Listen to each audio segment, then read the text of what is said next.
सादर नमस्कार मित्रों, मैं यशवीर भाटी फ्रॉम ग्रेटर नोएडा आप सभी का खटाना बुलेटिन लाइव सेशन में स्वागत करता हूं, अभिनंदन करता हूं सभी श्रोताओं का। और इस बहुचर्चित शख्सियत लाइव सेशन जो देश और दुनिया में जिसको देखा जा रहा है, और आज खास शख्सियत में हमारे मेहमान हैं एक जानी मानी शख्सियत जो देखने में आपको जरूर साधारण लगेंगे, और वो है भी साधारण, लेकिन उनके कार्य असाधारण है। आज हमारे खास मेहमान हैं श्री जितेंद्र गुर्जर जी, जो भरतपुर राजस्थान से हैं लेकिन सूरत गुजरात में रहते हैं। आप कंपनी में गार्ड की नौकरी करते हैं, और देखिए एक इंसान, बहुत जनसाधारण, बहुत छोटी सी पगार है, सैलरी है। गार्ड की नौकरी कोई बहुत बड़ी हैसियत की नौकरी नहीं होती, लेकिन काम, कहते हैं ना कि इंसान का काम बोलता है। तो इस शख्सियत का श्री जितेंद्र गुर्जर जी ने जो कर दिखाया है, वो बड़े से बड़ी शख्सियत, बड़े से बड़े पैसे वाले, ओहदे वाले नहीं कर पाते। आपने ब्रिटिश काल से लेकर और आज तक जो भारत के जवान शहीद हुए हैं उनका डाटा कलेक्ट किया है, उनकी तमाम जानकारियां जुटाई हैं। ये एक अद्भुत कार्य है। मैंने बहुत सारे लाइव सेशन खटाना बुलेटिन में बैठ के किए हैं, लेकिन ऐसी शख्सियत को सर्वप्रथम हार्दिक अभिनंदन, स्वागत, और मैं सैल्यूट करता हूं ऐसे जुनूनी व्यक्ति को, ऐसे जुनून को। मैंने पढ़ा और सुना, आप सभी लोगों ने दशरथ मांझी को, जो बिहार के रहने वाले थे, जिन्होंने पहाड़ को काट कर रास्ता बनाया, और मैं आज देख रहा हूं दशरथ मांझी जैसी शख्सियत जो अपने जुनून से देश का काम करता है, शहीदों के लिए कार्य करता है। तो मैं शख्सियत आपको सैल्यूट करता हूं। और भाई जितेंद्र गुर्जर जी, आपके स्वागत के साथ साथ मैं ये जानना चाहता हूं इस लाइव सेशन में कि आप राजस्थान में कहां से हैं, और सूरत में रोजी रोटी के लिए आप गए, आपकी शिक्षा कितनी है, और उसके साथ साथ आपने ये जो करके दिखाया है, इसके पीछे की जो कहानी है उसमें थोड़ा हमारे दर्शकों को बताएं, और ये कैसे कैसे कर पाए और किस मुकाम पर आज हैं, तो आप हमारे दर्शकों को बताएं। श्री जितेंद्र गुर्जर जी। जी जितेंद्र गुर्जर जी साहब, मैं सिक्योरिटी गार्ड जितेंद्र सिंह गुर्जर। मेरा गांव खुटखेड़ा नगला फागने का, तहसील ब्याणा, जिला भरतपुर, राजस्थान।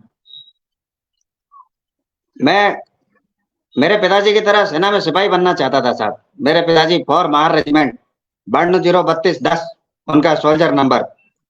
मेरे पिताजी शुरू से महान सिपाहियों की और सेना की बातें मुझे सुनाते थे। जब मेरी उम्र 20 साल थी, जब कारगिल की लड़ाई चली, तो वो टाइम पे मैं खुद भर्ती देख रहा था साहब। तो मेरे गांव के आसपास के 13-14 जवान कारगिल की लड़ाई में खत्म हुए, वहां शहीद हुए।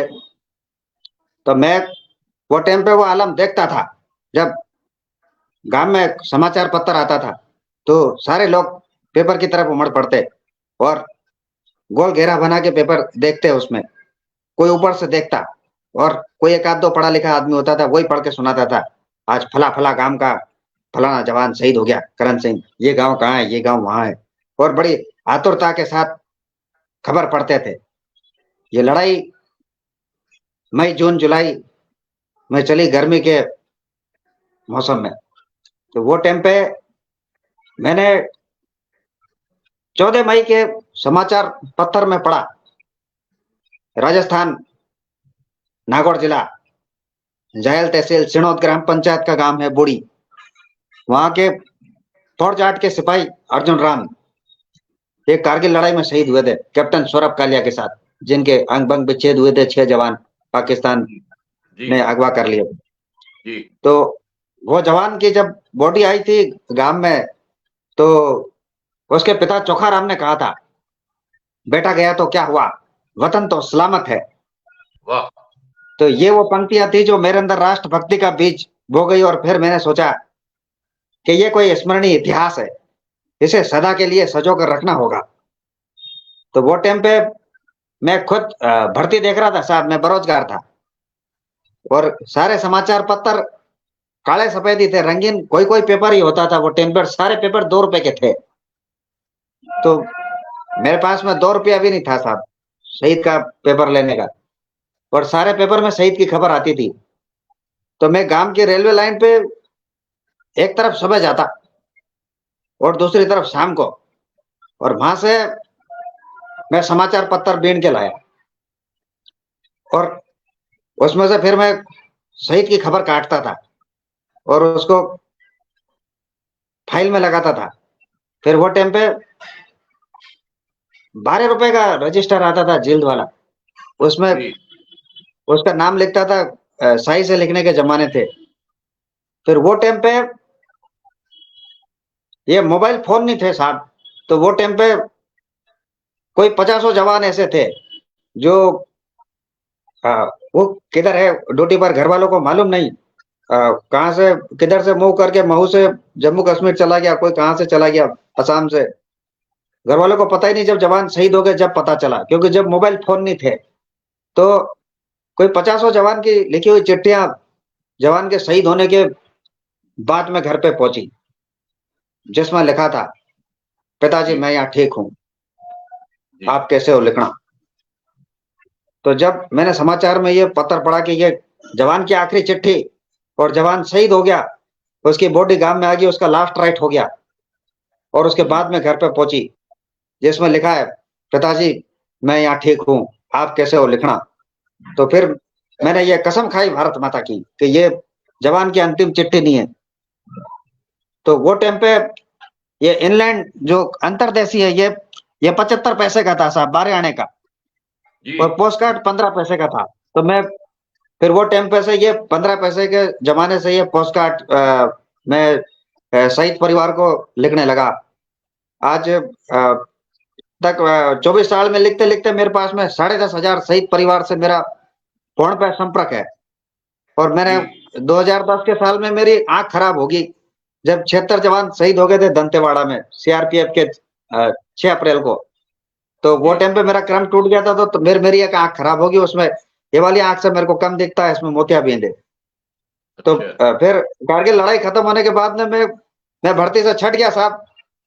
मेरी हाइट 1 इंच कम थी, इस वजह से जी। मैं सेना में शामिल नहीं हो सका।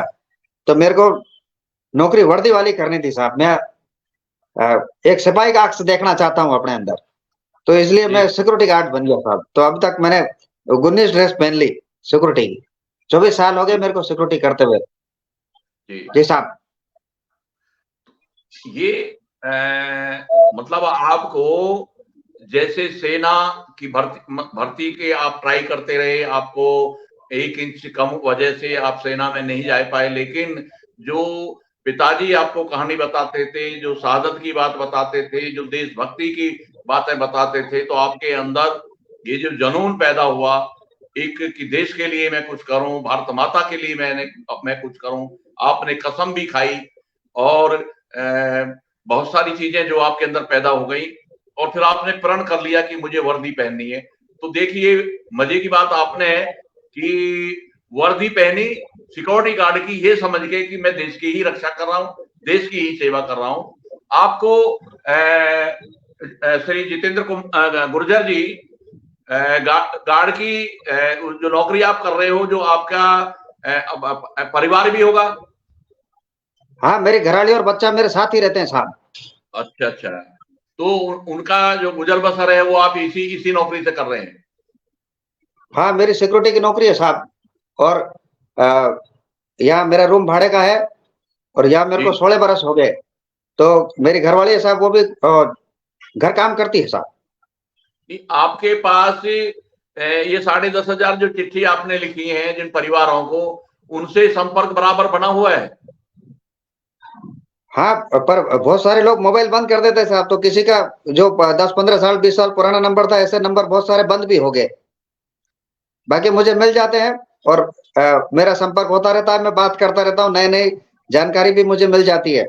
ये मैंने आपको दिखाने के लिए ये फोटो के बंडल भी रखे, ये सब यहीं पे मेरे पास 1914 फर्स्ट वर्ल्ड वॉर से अब तक के रिसेंटली, ये पिछले महीने जो शहीद हुआ जवान उसकी फोटो भी है, मैंने बड़ी बनवा रखी रही है। शुभम ये Gupta first captain, world war का 9 के पैरा शहीद है। SF। ये जो आप दिखा रहे हैं ये कौन है? ये कैप्टन शुभम गुप्ता, अभी 22 तारीख को जो राजौरी में जो शहीद हुए, वहाँ 9 पैरा के हैं, आगरा के कैप्टन शुभम गुप्ता। अच्छा अच्छा। और अभी जो बंडल दिखा रहे थे ये किस चीज के थे? ये छोटे फोटो है साहब, बड़े ऐसे 18,000 और 365 फोटो मेरे पास गांव में है। ये छोटू है, ये सब छोटे फोटो है, ये 1914 से अब तक के हैं। हर साल के मैंने जमा के रख रखे आपको दिखाने के लिए। ये सभी वो भारतीय सैनिक हैं, उनके फोटो आपके पास हैं कि जो शहीद हुए हैं 1914 तक के, आपके रिकॉर्ड में आपके पास है। तो ये कैसे जुटा पाए? 18,000 और 365 फोटो है साहब मेरे पास। 18,365 फोटो आपने, ये कैसे जुटा पाए आप? ये मैं पोस्ट कार्ड लिखता हूँ साहब, तो मैं उनके घर पर जब मेरा पोस्ट कार्ड पहुंचता है तो मैं उनसे मांग लेता हूँ। और सेना में भी कोई अच्छे अफसर है मेरी पहचान के, जो मुझे बताते हैं, हमारा नाम किधर बताना नहीं, लेकिन वहां से मुझे इन्फॉर्मेशन मिल जाती है। मतलब प्रकृति जो है, ऊपर वाला भी आपका साथी बना हुआ है, जो चीज आप चाहते हो, जो आपकी पसंद की है, वो आपको मिल ही जाती है। हाँ साहब, मैंने ऐसे जवानों की मूर्तियां भी बना रखी है साहब। अच्छा, ये रिसालदार है। ये काहे से बनाते हो आप? ये मट्टी के घड़े वाली जो मिट्टी होती है साहब, देसी मट्टी, अच्छा, उसी से बना हुआ है। और ऊपर ये कोई खास पेंट नहीं है, एसएन पेंट है साहब। अच्छा। हाँ, ये रिसालदार सगत सिंह है, 17 पूना हॉर्स। ये 15 दिसंबर 1971 को बसंतर नदी पे कैप्टन अरुण क्षेत्रपाल परमवीर चक्र के साथ शहीद हुए थे। अच्छा अच्छा, उनकी आपने ये पहचान बनाई है, उनकी मूर्ति, ये फोटो बना, मूर्ति बनाकर, मिट्टी की मूर्ति बनाकर। अच्छा, ये जितेंद्र गुर्जर जी, जितेंद्र गुर्जर जी, आप को जो आत्म संतुष्टि इससे प्राप्त होती है, आज तक किसी व्यक्ति ने आपको कोई आर्थिक मदद पहुंचाई है क्या? आप इतना बड़ा काम कर रहे हो। हाँ, ये सारेगामा है साहब, ऑफिसर चॉइस कोई मीडिया कंपनी है साहब, सारेगामा। वो लोग आए थे मेरे पास में 6-7 बरस पहले आए थे साहब। तो बंबई से आए थे वो, बहुत सारा क्रेन वाला कैमरा, सब बहुत सारे 50-60 लोग थे। अच्छा अच्छा अच्छा। तो वो आपकी फिल्म बना के ले गए? हाँ, तो उन्होंने फोन किया था, बोले हमको आपका वीडियो बनाना है। तो मैंने कहा हाँ ठीक है साहब, बना लेना। तो बोले हम लोग आएंगे बम्बई से। तो मैंने कहा ठीक है साहब, आइएगा। फिर उन्होंने 1 हफ्ते पहले फोन किया, बोले आप 24 को फ्री रहना दिन भर। तो मैंने कहा साहब मैं शाम को मिल जाऊंगा साहब। मैंने कहा मेरी दिन में ड्यूटी है, सुबह 8 से शाम के 8 की। तो बोले नहीं, वो दिन का पैसा हम दे देंगे आपको, छुट्टी ले लेना। मैंने कहा ठीक है साहब। मैंने कहा मेरा घर इसी पर ही है साहब, मैं छुट्टी नहीं कर पाऊंगा। तो बोले नहीं, वो दिन के पैसे हम दे देंगे, छुट्टी कर लेना। तो मैंने कहा ठीक है साहब, दे दोगे तो मैं कर दूंगा। तो फिर वो लोग आए थे साहब। तो उन्होंने वहां पे दिन भर सब शूटिंग किया, मेरे को खाना भी खिला दिया साहब वो लोगों ने। फिर रात को 11 बजे छोड़ा साहब। तो वो टाइम पे यहाँ कपड़े का बड़ा मॉल है, उसका नाम G3 है। मैं वहां 12 घंटे की ड्यूटी करता था साहब।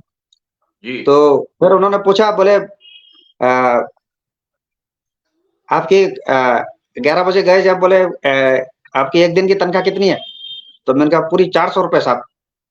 तो फिर वो जाते वक्त लिफाफा दे के गए, बोला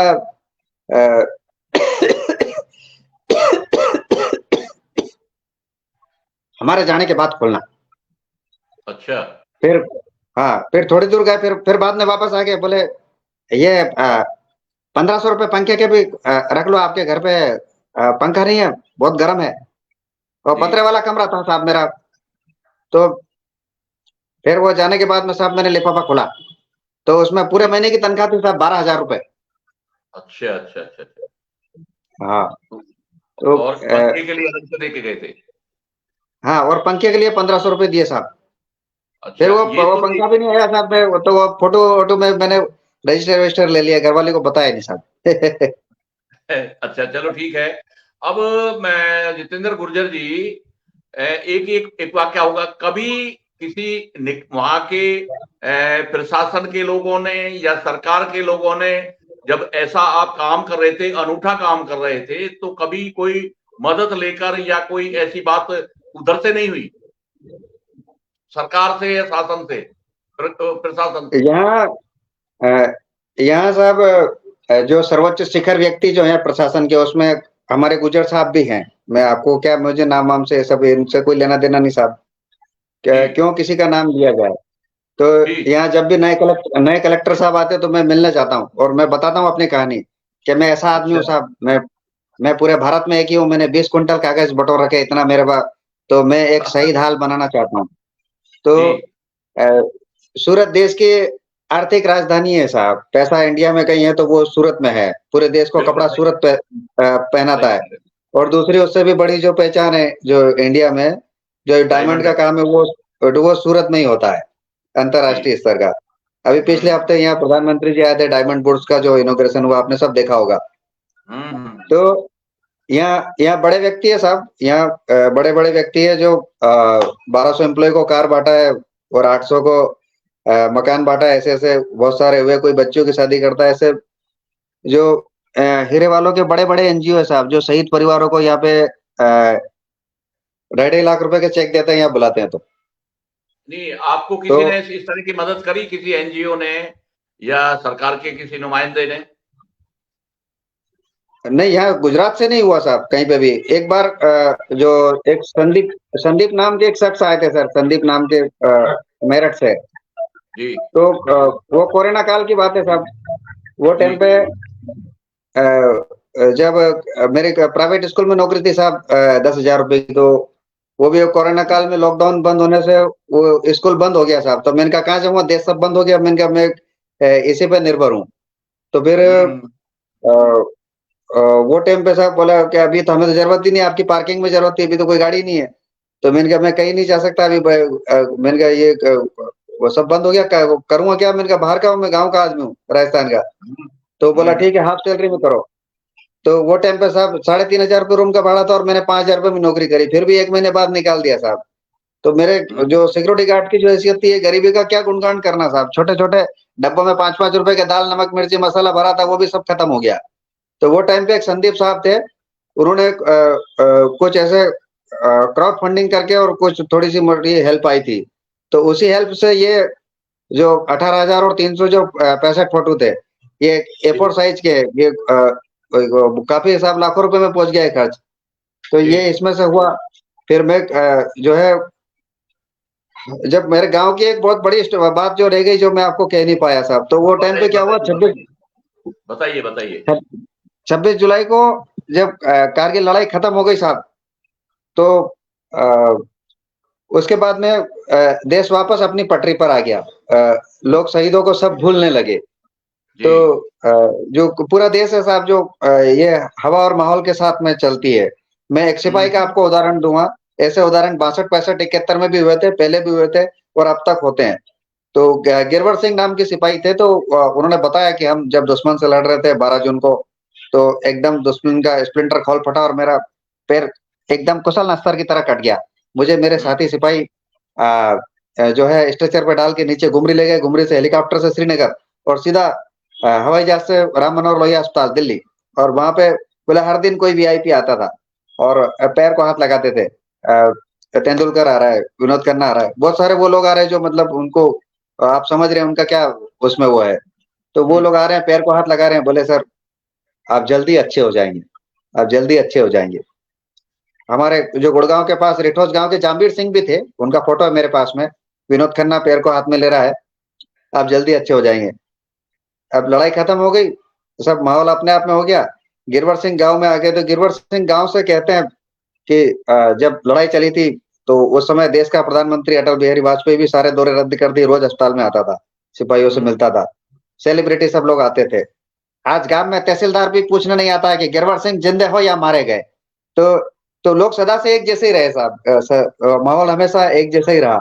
अब इसके बाद में क्या हुआ साहब, कि मेरे को 22 जुलाई को साल 2000 में पता चला कि दिल्ली में उस समय के तत्कालीन राष्ट्रपति अब्दुल कलाम साहब इंडिया गेट पे आएंगे, और वहां पे थल सेना का अध्यक्ष वेद प्रकाश मलिक उसका नाम था, वो और एयरफोर्स का अनिल यशवंत टिप्पणी, ये लड़ाई में थे।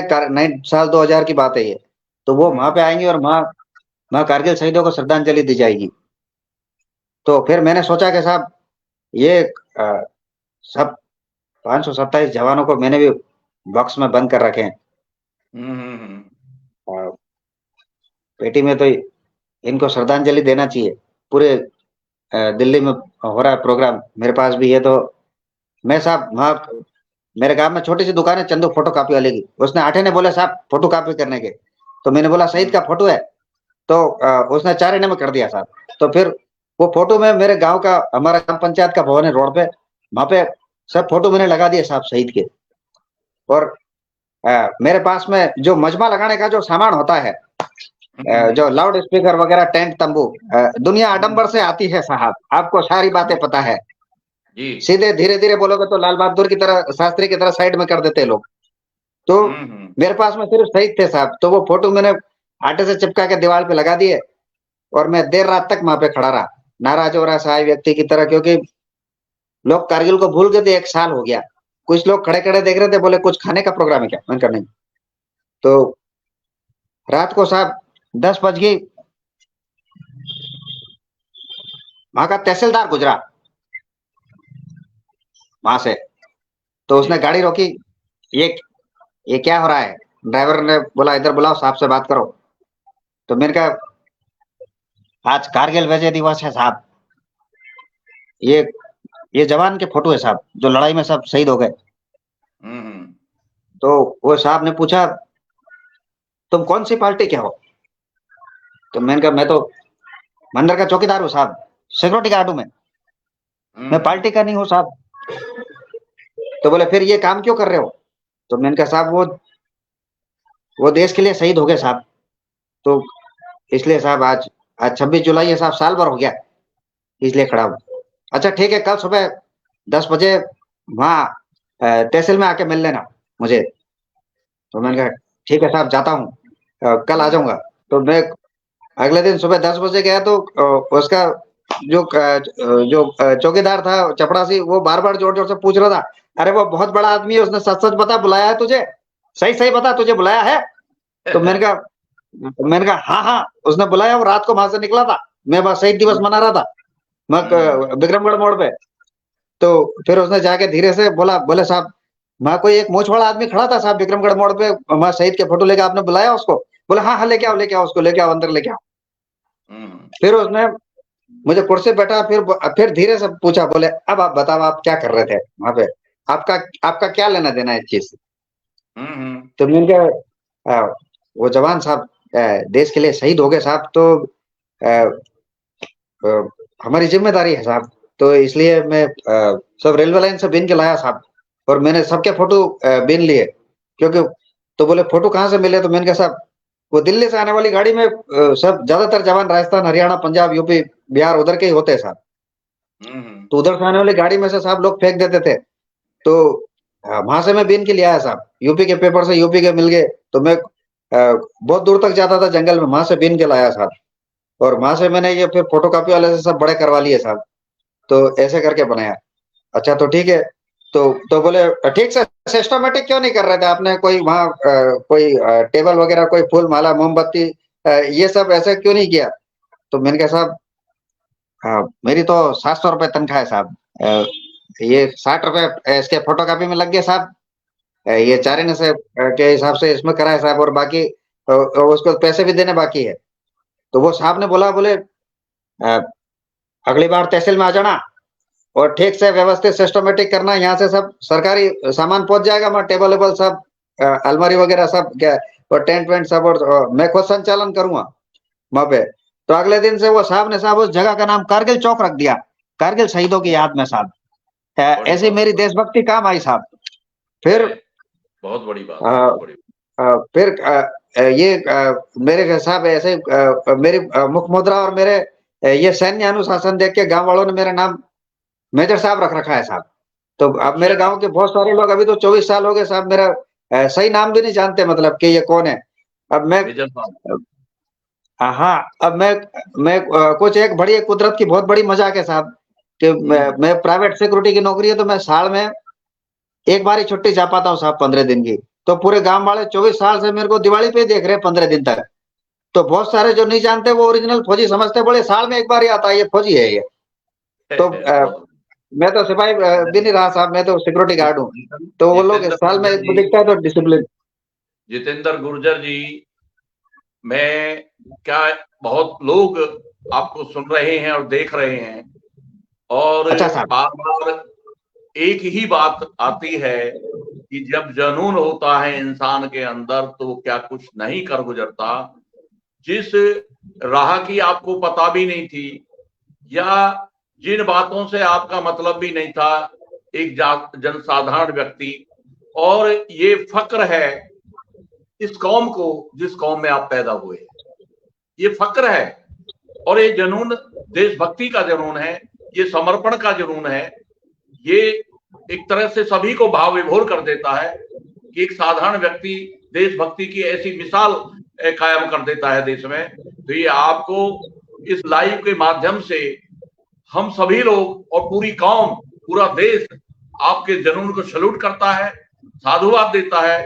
और मैं आखिरी में आपसे जानना चाहता हूं कि आपकी जो मंजिल है, जो मुकाम है, आगे क्या विचार किया आपने? हालांकि हमारा टाइम बढ़ रहा है, लेकिन फिर भी आपके मुख से हम ये सुनना चाहते हैं कि आपका चंद छोटे से, मतलब चंद सेकंड में ये अपनी बात बताएं। मेरी आपने क्या जो 20 बनाया है? मेरी 20 क्विंटल स्टेशनरी में से साहब बहुत सारे मेरे कागज चूहे खा गए साहब मेरे। अच्छा, ऐसे, हाँ, ऐसे मेरी कोई 100 से ज्यादा मूर्तियां 24 साल में चूहों ने खंडित कर दी साहब। कोई नाक खा गया, कोई कान खा गया। जी, तो मैं अभी इसमें जो 1962, 65, 71 के जो ये फोटो है, कम से कम 1000 जवान के फोटो मुझे उनके घर पे पहुंचाने हैं। मैंने अभी 4 महीने पहले 28 पायोनियर के रेजिमेंट के पायोनियर सुजान सिंह, गांव बावड़ी, तहसील ओसिया, जिला जोधपुर, वहां पे मैंने 1962 चीन युद्ध का जवान था। उसके घर पे सिर्फ एक फूटी हुई पेटी थी, उसकी याद में घर वालों ने रख रखी थी। उनको पता नहीं इसका सेंटर कहाँ है। उसके माँ बाप 96 में अपनी उम्र जी के मर गए। तो मैंने उसके भाई का जो पोता था उसको यहाँ बुला के और उस सुजान सिंह का फोटो मैंने दिया। अब गांव में उसकी वो भव्य मूर्ति बढ़ाएंगे साहब। वो जब यहाँ से फोटो लेके गया तो पूरे गांव वाले वहां पे उस फोटो की पूजा करने के लिए साहब नारियल अगरबत्ती लेके खड़े थे। सुनने का आपको बहुत बहुत मन है। अब फिर दोबारा भी आपको हम बुलाएंगे क्योंकि समय हो चला है। और तो एक शहीद हाल बनाना चाहता हूँ साहब, मैं एक शहीद हाल जहाँ पे धरोहर को रख सकूं और हजारों फोटो उन जवानों के घर पे जिनके नहीं है उनको मैं पहुंचा सकूं साहब। ये मेरी मर्जी है साहब। बाकी मेरी जिंदगी चलाने के लिए मेरे पास सिक्योरिटी है। ये समय आएगा और आपका ये सपना पूरा होगा, निसंदेह पूरा होगा। जितने भी तमाम लोग ये लाइव सेशन देख रहे हैं या इसके बाद भी जो है इसको देखेंगे और सुनेंगे, और ये वो कौम है जो अपने जज्बात से देशभक्ति के लिए सदैव तत्पर रही है। जब से सृष्टि है आज तक ये देश के लिए समर्पित रही है, अपना जीवन, अपना सब कुछ त्याग दिया, बलिदान दिया है। और मैं आपके अंदर देख पा रहा हूं कि आपके अंदर वही देशभक्ति का भाव है, समर्पण है। तो ये समाज और बाकी लोग भी और देश दुनिया के लोग ये समझेंगे कि जितेंद्र गुर्जर जो मेजर साहब हैं, उनकी मदद के लिए, उनके सपनों को साकार करने के लिए अपने हाथ बढ़ाएंगे। मैं सभी दर्शकों का अभिवादन करता हूं और अभिनंदन करता हूं जो आप इस लाइव सेशन से जुड़े हैं, और मैं पुनः ऐसी शख्सियत को सैल्यूट करता हूं और बड़े हृदय की गहराइयों से आपका आभार व्यक्त करता हूं। आपने आज खटाना बुलेटिन लाइव सेशन में आकर इस लाइव सेशन को, खटाना बुलेटिन को और गुर्जर समाज की शान को आपने बहुत ऊंचा दर्जा दिया है। बहुत बहुत धन्यवाद, बहुत बहुत आभार। नमस्कार। जय हिंद। जय हिंद, जय हिंद।